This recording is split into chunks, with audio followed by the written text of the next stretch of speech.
Hello, my dear audience, and welcome to another episode of Let's Talk Micro. As always, I am so happy that you are here with me. And if this is the first time listening to Let's Talk Micro, well, thank you for choosing it as your podcast or one of them. Okay, so as you saw from my social media postings and from the last episode, if you listened to it, I attended ASM Microbe. And this is an event from the American Society for Microbiology where the largest event where scientists from all over the world they gather and there are posters, there are conversations, technology is displayed. And I was in it in Los Angeles last month and I did a live stream from Microbe, and in this episode I highlight the posters that I saw, the technology that I saw, the things that I liked, my experiences. So let's go ahead and listen to it. Hello, everyone. This is Luis Plaza from the Let's Talk Micro podcast, and I am recording live from Micro 2025 in Los Angeles. I'm in a room here recording an episode, just like I have done the last 2 years. And basically, what I do is I share the posters that I like, the things that I enjoyed. As I'm a huge micro nerd, so I'm always looking for things to learn, try to find content. And bear with me, like this is the first time that I'm doing a live one like this. So the edited version will come out better. So there's gonna be some pauses and things like that. I hope that if you're attending Microbe that you're liking it. It's always a wonderful event. There's so much to do. In fact, that's one of the challenges that I will say is that sometimes you don't get to you miss some stuff because you have to pick and choose because of the time. There's so many wonderful posters, so many great talks, and then you have the vendors if you want to find out about all different sorts of instrumentation and things that are out there in the market. So I definitely recommend it. So if you haven't been to Microbe yet, I encourage you to try to maybe set some funds at some point in time. Hopefully your institution can send you, but I am telling you it's worth it. So it's always, the event that I always enjoy the most. So this year, Battle of the Brains, as I mentioned last year, this event is it's like a kind of like a debate with questions and in a way. So you get different groups from all parts of microbiology. You have people from like the public health sector. Sometimes, last year I was in a group called the influencers where I got to participate. You have people from reference labs. So it's from all sorts of things, from within the microbiology, infectious diseases realm. And they ask some questions, so they compete. And then at the end, there's four groups to compete, and then the other two compete, and then the winners compete against each other, and then there's a winner, an overall winner. So that's always a great event. One of the things that I have enjoyed while here at Microbe, well, I have my event on today. I'm recording this on Sunday, June 22nd.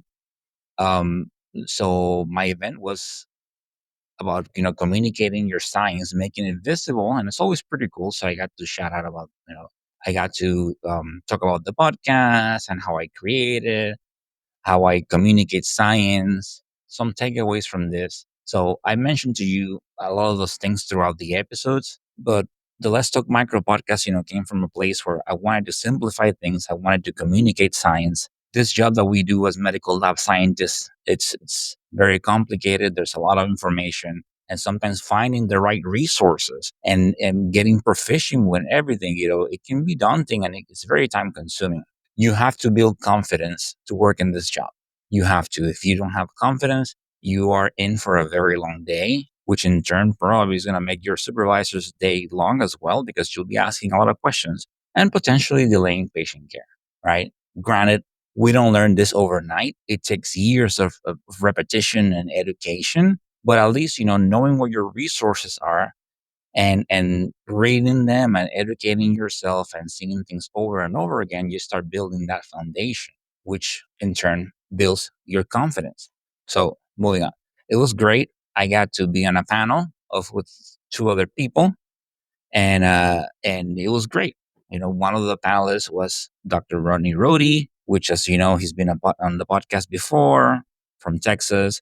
He's done episodes about monkeypox, dengue, overall, it did one about biofilms one time with Andrew Princey. He's always a great guest, very knowledgeable, and always very willing to help. So then also on the panel, I had the ASM's director of communication, Alia Khan, and all three of us just talk about how we communicate science. Alia Khan, she talked from a perspective, publishing, and she talked about ASM. Dr. Rodi, he's been in the science circles for a while, so he talked about that, and then I of course talked about the podcast. But it was such a great experience, and I'm so grateful. I'm very happy.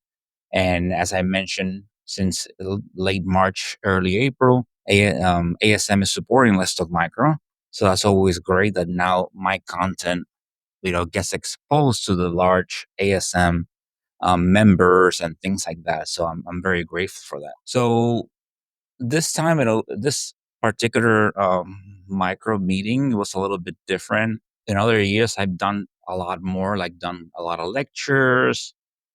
I done I attended podcast sessions, posters. This time, I'm always trying to grow the podcast a little bit. So I've been focusing a lot on promoting the content, and I'm seeing what's out there. So I've been walking around, doing a lot of posters and talking to people and letting them know that there's a resource out there called Let's Talk Micro. So I've been doing that.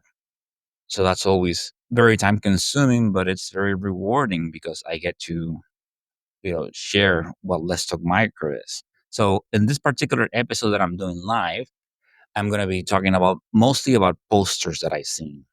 And there is one huge theme this year, which is a topic that's very important, which is about rapid AST, so antimicrobial susceptibility testing. Something very important. And those of you that work in the bench, uh, do you know that right, especially when you're dealing with things like blood cultures and the way that the workflow is. So you plate your organism, you grow it, and the next day you do susceptibility testing if applicable, and then one more day. So you get, the whole thing takes 2 to 3 days. Um, so there's a lot of instruments out there that they're presenting that can provide those susceptibilities in about 6 to 8 hours, and then you have different products. And this is not an endorsement of anything; it's just mentioning what's out there.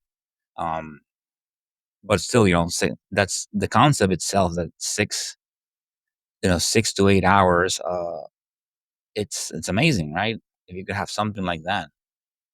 So there's some systems out there, and you see different presentations about whether doing it with direct colonies or direct from samples like blood cultures, and there are other things like urine and respiratory samples. So it looks very promising, and if this really takes off and continues, it will be great for the patients. You imagine you have a septic patient and you can have a good susceptibility report in 6 to 8 hours. That's amazing. The proper treatment choice, you're saving time from the patient being in the incorrect, antimicrobial therapy, and you can potentially, save their lives, right? So that's a very critical area. A lot of those patients that you see and with those infections, unfortunately, they pass away. So that was pretty good. So I'm just gonna start talking about some of the posters that I done. Before I get done, it's always great to see people that listen to the podcast and bump into them. So shout out to Kelly Maddock. I got to finally meet her in person. It was great. If the name sounds familiar to you, she's been a guest 3 times. Yeah, so she did an episode about Pasteurella multocida and capsular types. She did an episode about veterinary microbiology, which I invite you to check out. She was in the careers episode, which the next person that I'm going to mention, which is Jessica D'Angelo. She's been listening for a while, and then she was a guest on the podcast about a careers episode. And I got to see her, I met her last year in person, but this time, I got to see her again and chat a little bit. So that's always very nice and rewarding when you see your awesome micro friends. And then I saw a few people that recognized me and talked to me, and so it's always great to know that someone it's listening to this and that it's helping them somehow, right? That's one of the main things of this podcast, which is to help people and simplify things and make this microbiology business simpler to understand, right? It's a lot, and I say it over and over again. And those of you that I haven't mentioned, but I'm just not putting your names out there, but definitely great seeing you in person. Shout out to Nicole, that she's also, she's an instructor in a medical lab technician program. and she listens to the podcast, and finally this time I was able to meet her in person. So it is great. And also one highlight of this whole thing was that in a dinner that I went, I bumped into I saw Dr. Joel Mortensen, which was also amazing to I got a chance to see him in person and talk to him. If the name sounds familiar, he's done a couple of episodes. One of them about the hospital in Guinea that he helped out with that, and he went there and taught the medical lab scientists there, parasitology and things like that. And so he shares his experiences and how's it going. So I invite you to check those episodes out if you haven't already. And then he also did one about body fluids and blood cultures. Once again, the take home from this is it's always great to see people that you have as guests or people that listen. That's one of the highlights of this event that I always love. It's just connecting and seeing people that you normally wouldn't see, right? So that's great. So let me talk about the posters. I'm not going to bore you a lot this time. So I have some highlights here, and of course, those of you that know my organization, which has no affiliation to this podcast, but they were here, and I'm not going to mention it, but they were here. A lot of my coworkers had posters. So shout out to them, shout out to, of course, Dr. Jose Alexander, Daniel Navas, Longho, Hershey Mirables, Angela Charles, So they had a lot of presentations here, between posters and talks, and it's always great to spend some time with the group, especially outside of the workplace and seeing them do well. So shout out to everyone. So let me go ahead and go over the posters real quick. And first one that I took, it's this is from I saw them on Friday. So is it time to finally spare carbapenems? And this is a summary from basically an evaluation from cefepime and metazobactam, which show 100% in vitro activity against ESBL producing and cefepime resistant spice organisms. And the authors for this was Long Ho, Daniel Navas, Jose Alexander, Angela Charles from Advent Health Orlando. There is also a multi-site clinical evaluation of the life scale AST system. Once again, this is not an endorsement, but it's just that this system showed reliable performance for rapid AST directly from blood cultures, and this is from Affinity Biosensors. This one, it was pretty interesting, especially since I did a talk about sulbactam durlobactam last year, and this is sensitizing NDM1 Acinetobacter to sulbactam durlobactam with low polymyxin B. Authors Lindsay Rutner and Thea Brennan Cron from Beth Israel, Deaconess, and Boston's Children's Hospital, Harvard Medical School. And basically, with this, as you know, sulbactam durlobactam, which and on the last microbe I talked about it, and you're using it for this crab carbapenem resistant Acinetobacter baumannii, and some of these isolates, they have that are NDM1, so they have a high resistance to sulbactam durlobactam. So this study showed that they did a combination where like some synergy with some low concentrations of polymyxin B, and that kind of restored the activity. So it brought the minimal inhibitory concentrations down. There's also single cell microbiology platform evaluation. This one is for pattern bioscience, and they're showing this assay where for identification of organisms and AST. There's some posters about they're doing studies on urines, on respiratory samples, and blood cultures. Once again, this is not an endorsement. I'm just mentioning what's out there. So this is one of the things. By now, I mentioned couple of posters about rapid AST. So you see, it's definitely a trending topic, and it's something that, as I mentioned before, if it works well, it's a huge plus for your patients. Let's see. Another one was keeping up with bacteria, BCID panel enhancements. This is to those of you that use the ePlex. There was a poster about they updated the BCID GM panel to improve inclusivity for resistant strains like E. coli and Pseudomonas aeruginosa. Evaluation of organisms, coverage in rapid ID systems. So different rapid blood ID systems, they were compare and see how they did with clinically relevant pathogens. And this is from the University of Wisconsin, Madison. Pathogenicity of Corynebacterium striatum. So basically, with this one, this institution, they got Molotov and they started identifying more organisms, and they did some susceptibility testing on Corynebacterium striatum. This one was very interesting. Ceftazidime versus Stenotrophomonas maltophilia in vitro veritas. And this was pretty cool poster. I mean, one of the things that the person that I was speaking with, he was saying um, that sometimes with the Mueller Hinton, one of the mechanisms for resistance, is zinc related, and the Mueller Hinton, apparently it can provide that zinc. So the body sequesters it, but so they were trying to see if basically these strains were actually resistant to ceftazidime. So they did some testing, and they tested some strains in a Mueller Hinton that was removed. They removed a bunch of things, like a bunch of ions, and it seemed that it did a little better. Like some of the activity seems to have been restored. Oh, wow, this one was actually very interesting. And obviously, I'm just doing very short summaries. If you attend the Microbe, I'm mentioning the title, so go and check them out.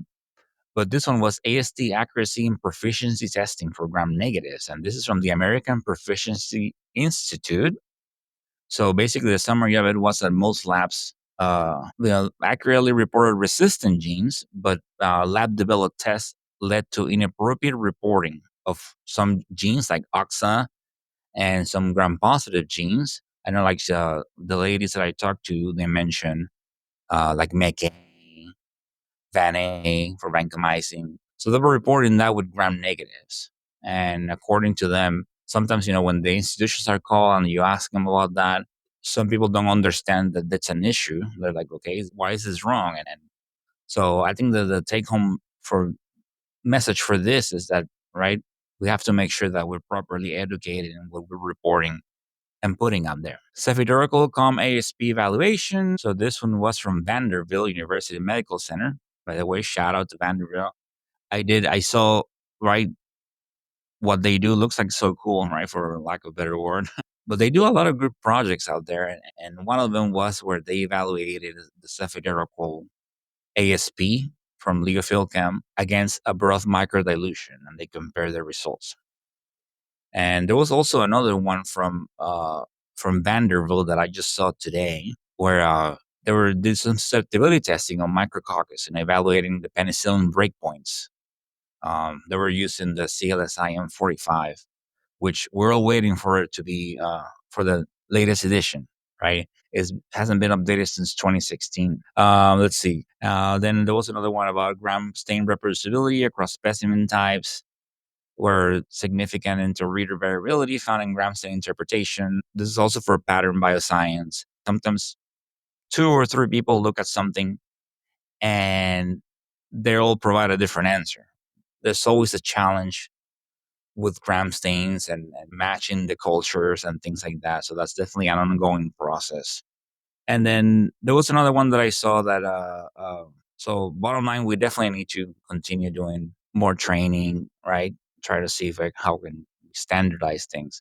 But it's always a challenge to how we see things and how we report things. And so that poster show a variability about how people overall, they were given the same sample, like about 4 people, and they were looking at the gram stain, and there was some variability in the way that they were reporting things. And this one, once again, it's not a shout out, but I just saw this rapid MIC overview, and this is from Hardy Diagnostics. But anyway, they explained it to me, and the one thing that I saw was that I saw that this is for like gram negative, like a rapid MIC, and then one of the posters that I saw that was very, very, very interesting. And if you bear with me one moment, I'll look it up right away. Rapid susceptibility testing of cephidurical directly from processed blood cultures using a microfluidic agar diffusion assay. So this rapid MIC, they're starting doing testing with some of this, like last resort MDRO drugs, and they evaluated cephidurical testing. So very interesting. The one that I mentioned for the micrococcus from Vanderbilt, it's evaluation of penicillin breakpoints for micrococcus species. Oh, and this one was pretty cool.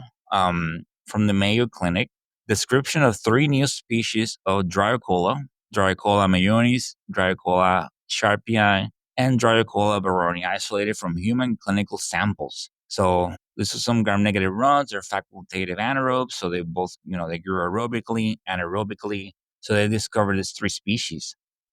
This hasn't been published yet, so I'm hoping that once it gets published, I can reach out and perhaps they can be guests on the podcast, the authors, and do an episode about this. Right? It's definitely very cool. Like you're learning, especially if you're thinking about bringing gene sequencing. You're seeing all these names out there, right? So we're um, so in this case, last year they had a poster about a species of Corynebacterium. I think it's Corynebacterium mayonii. Don't quote me on that, but just keep that in mind. That one is published. So I think if you type Corynebacterium mayonii or Mayo Clinic, they can direct you to the article that you can find online. That one was published, I believe, in January of this year. Well, those are some of the experiences that I had. Um, and I have really enjoyed my time. It's coming to an end. I have a podcast recording, which I will release at a later time. That one is not going to be live, but it's good content. So stay tuned. As always, shout out to ASM, A, for having my podcast on their platform, B, for having me here and allowing me to talk about the Let's Talk Micro. And actually, they provided me a room this time, which I asked. And they gave me a room to record this episode, to live stream this episode, which is great because on the prior years, I'm always sitting out there, and so it's we never know. I never know when I'm gonna find a good spot. So I think my goal in the future is to have a podcast episode like at the ASM studio while Microbe is happening. So that will be a great chance to connect with some people and have a live audience. Well, if you're listening to this and you are in Microbe, I hope you enjoy the rest of your conference. If not, if you register or check out these posters, look up the abstracts in the app and see more about them. But very interesting. So as I stay tuned, thank you for the support. Great things coming your way. And as I always say, continue bringing that passion to what you do. It's so important. You do such great work. And definitely last but not least, shout out to Rebecca E, which she put the whole ASM event together and she's always a supporter of the podcast. So thank you. So please, as always, stay motivated, stay safe, and of course, continue talking micro live from ASM. This is Louis from the Let's Talk Micro podcast. Well, there you have it. I hope you enjoyed the episode. As always, you can find Let's Talk Micro on all podcast platforms like Apple Podcasts, Spotify, Amazon Music, Good Pods. And I invite you to follow us on social media. We are on Instagram, TikTok, YouTube, and Blue Sky Social as Let's Talk Micro, on X as Let's Talk Micro 1, on LinkedIn as Luis Plaza. And I have an email address, which is letstalkmicro@outlook.com. So either via social media or via email, you can reach out with any suggestions, any feedback. They are always welcome and appreciated. Okay, so as you know, the Let's Talk Micro podcast does not have any sponsors. So if you want to support the podcast in any way, you can do so via a Venmo link or via Buy Me a Coffee, KOFI. Both links available on the show notes. And if you're looking to learn more about antibiotics, please check out www.learnantibiotics.com and the Learn Antibiotics book available on Amazon. These resources include cheat sheets, practice tests, games, and more, and they are being used by thousands of people worldwide and may be helpful for you or your colleagues. And these are some great resources from Dr. Timothy Gauthier, a very passionate pharmacist. And as you know, the Let's Talk Micro podcast is supported by the American Society for Microbiology. To learn more about microbes, visit asm.org.